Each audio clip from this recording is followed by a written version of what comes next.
Descoberta do Filho da Estrela. Extraterrestres estão vivendo na Terra agora. Eles não podem mais ser considerados como alienígenas, existindo apenas em estrelas distantes ou voando em naves espaciais. Eles estão em todos os lugares, entre seus amigos, vizinhos, até mesmo seus parentes. Todos nós somos interrelacionados, pois eles são nossos antepassados. Seu sangue flui através das nossas veias. Somos tanto irmãos dos seres das estrelas quanto dos animais da Terra. Isso foi revelado a mim através de um ano de trabalho intenso com uma pessoa real das estrelas. Nosso contato foi feito através da hipnose. Sou um regressista e faço viagens regulares através do tempo e do espaço para visitar o passado da Terra e aprender sobre a história enquanto é vivida. Mas até meu trabalho como Phil, eu nunca havia visitado outros planetas. Eu sempre desejei e pensei que com certeza não seria mais provável do que o que eu já estava fazendo. Com certeza algum ser humano havia experimentado a vida em algum lugar além da Terra. A ideia me fascinava, mas até agora o sujeito certo nunca havia cruzado o meu caminho. Eu pensei que esse tipo de pessoa seria raro, mas como eu trabalho com tantas pessoas, eu assumi que as chances eram que mais cedo ou mais tarde eu encontraria uma, ou eles me encontrariam, o que é geralmente mais preciso. Eu não tinha como saber as chances se eram maiores do que eu pensava, mas essas pessoas não são facilmente reconhecidas. Elas estão muito bem disfarçadas, até mesmo de si mesmas, pelo subconsciente protetor. Quando comecei esta jornada totalmente inesperada, eu estava pré-condicionado, como todos nós, a pensar em qualquer coisa alienígena como sendo assustadora e ruim. Qualquer coisa que não possamos entender naturalmente, tememos. Fiquei bastante surpreso ao encontrar uma imagem totalmente diferente desses seres que me foi apresentado nos filmes, na TV e nas histórias de ficção científica. Demorou um bom tempo para superar a lavagem cerebral de vários anos e pensar que profundamente dentro de nós, em nosso lado espiritual, não há diferença, apenas um mal-entendido. Meu trabalho com o Phil começou de forma bastante acidental, se alguma coisa pode realmente ser chamada de acidente. Eu pego compromisso de muitos tipos diferentes de pessoas que querem a experiência de regressão hipnótica em vidas passadas. Não há realmente um tipo de pessoa para quem este método funcione melhor. Meus pacientes são realmente uma ampla seção transversal da humanidade. Todos eles têm suas próprias razões para querer explorar a possibilidade da reencarnação. Eu frequentemente vou às casas deles para as sessões porque as pessoas se sentem mais à vontade em um ambiente familiar e não se sentem tão ameaçadas pela ideia de tudo. Já realizei regressões hipnóticas em quase todos os tipos de ambientes, desde os mais luxuosos até os mais simples em quartos de motéis e até mesmo em negócios e lojas fora de hora. Eu tive que aprender e ser adaptável e me sentir à vontade, mesmo em circunstâncias desconfortáveis, porque acredito que o conforto do paciente é o ingrediente mais importante na construção da confiança.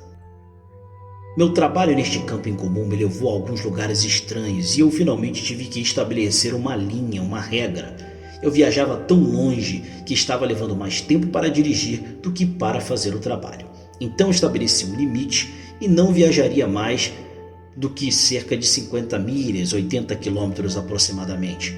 Qualquer pessoa que morasse mais longe teria que fazer acordos e vir até a mim. Eu tinha medo de recusar alguém porque aquela pessoa poderia ser a que eu estava procurando para trabalhar. Aquela que forneceria as informações necessárias para começar outra jornada emocionante. Não há forma externa de saber e eu nunca sei o que estou procurando até encontrar. Essas pessoas normais, todos os dias, sem indícios externos das aventuras que suas almas experimentam em outras vidas e épocas. Eu tinha um compromisso com uma jovem empresária divorciada e eu tinha dirigido quase até o meu limite, 50 milhas, para ter uma sessão com ela em sua casa. 2 vezes antes ela tinha marcado um compromisso, mas cancelou no último minuto. Eu frequentemente suspeitava de que ela ainda não estava pronta para a regressão hipnótica Isso pode ser frequentemente muito revelador. Talvez ela tivesse medo inconscientemente do que encontraria se começasse a investigar seu passado escondido, e essas desculpas eram sua saída. Eu não a pressionei, eu tinha muitos outros com quem trabalhar. Quando entrei naquela pequena cidade, pensei que finalmente iria seguir em frente desta vez, porque ela não havia me ligado para me informar o contrário. Mas quando entrei na rua dela e me aproximei da casa dela, eu não vi o seu carro. Em vez disso, na garagem havia uma caminhonete amarela desconhecida com uma propaganda de uma loja local de reparos eletrônicos em sua lateral.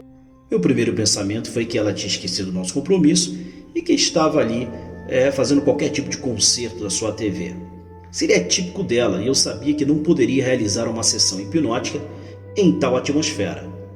Quando saí do meu carro, notei uma nota na porta dela. Ela tinha sido chamada a trabalho, mas tinha arranjado um substituto para que eu não tivesse feito uma viagem longa em vão.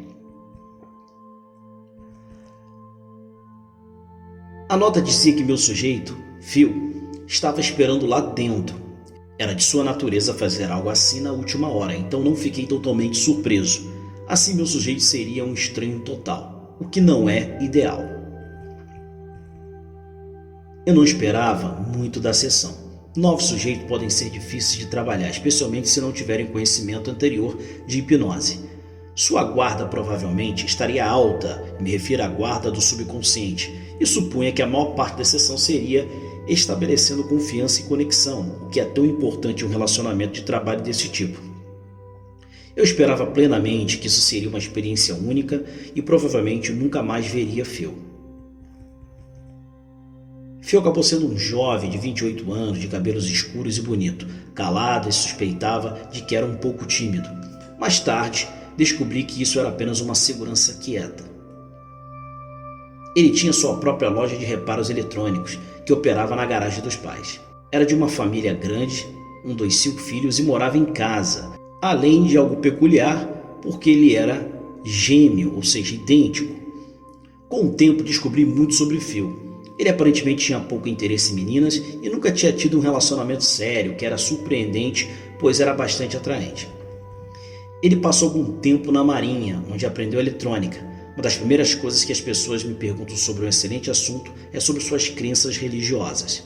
De alguma forma, ele supõe que, para exibir essas habilidades, a pessoa deve ter tido uma educação religiosa não convencional. Isso está longe da verdade. Todas as crenças religiosas estão representadas. Para ter pouca influência no tipo de informação que recebo, Phil foi criado em um ambiente católico, rigoroso, e serviu como menino de altar na igreja local, participando de missas, funerais e observâncias de feriados. Ele frequentou uma escola católica sob a instrução de freiras até a 7ª série, então estava bem inculcado com o catecismo. Isso era pouco propício para incentivar pensamentos de reencarnação. Tinha interesse no oculto, tinha lido muito e queria experimentar a regressão pela curiosidade. Ele estava muito ansioso para começar. Ele era muito amigável e parecia à vontade comigo e com a ideia de hipnose desde o começo.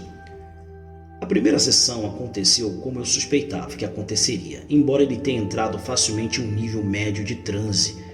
Ele não era comunicativo. Sua voz estava resmungando e suas respostas grunhidas tornavam muito difícil de dizer se ele estava respondendo sim ou não. Este é um problema comum e geralmente acontece quando o assunto está tão relaxado. Suas respostas vêm devagar, como se estivesse falando devagar no sono. Eles se tornam muito absorvidos no que estão vendo, mas não oferecerão informações a menos que sejam direcionados a fazê-lo. Eu não gosto de trabalhar tanto assim. Eu prefiro um fluxo mais livre de comunicação e é por isso que procuro por sonâmbulos. Phil reviveu a vida entediante e sem eventos de um homem vagueando por aí no deserto. Em um momento ele estava procurando água e mais tarde, quando ele acordou, ele disse que realmente sentiu a sede, o clima quente e seco e a miséria combinada dos que estavam no seu redor. Isto é bastante típico de uma primeira regressão. É muito comum reviver uma vida simples e ordinária à medida que o subconsciente explora esta nova experiência. Ao acordar, ele disse que as impressões que recebeu eram bastante vividas, mas ele estava tão relaxado que foi um esforço real para tentar conversar comigo.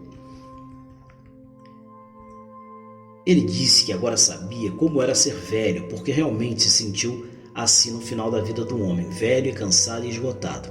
Ele estava animado com a experiência e ansiosamente queria tentar novamente. Gostaria de dizer que também estava animado, mas naquele momento não estava animado em trabalhar com ele novamente. Era muito difícil obter respostas dele. Prefiro trabalhar com pessoas mais espontâneas e falantes.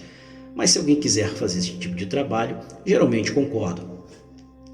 Não gosto de recusar ninguém, porque não tem como saber o que um indivíduo pode obter da sessão. Então, relutantemente, agendei uma consulta para a próxima semana.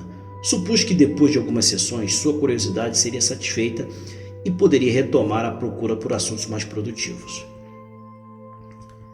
Em minha técnica, eu uso muitos procedimentos diferentes e tento vários até que um assunto encontre com o qual que se sinta mais confortável. Um dos métodos utiliza um elevador. Quando o assunto sente que chegou ao andar correto e a porta do elevador se abre, ele sente o desejo de descer e explorar o que vem. Esse método foi tentado na segunda sessão e provou ser o favorito de Phil. Ainda estamos usando e ele se tornou uma ferramenta muito valiosa no contato durante a segunda sessão. Ele se mostrou um pouco mais falante. Ele contou sobre sua vida em Munique durante a Alemanha na guerra. Ele e outros eram judeus empregados por um setor civil do governo, apesar de suas famílias terem sido assassinadas. Eles foram permitidos a viver porque possuem habilidades que poderiam ser utilizadas.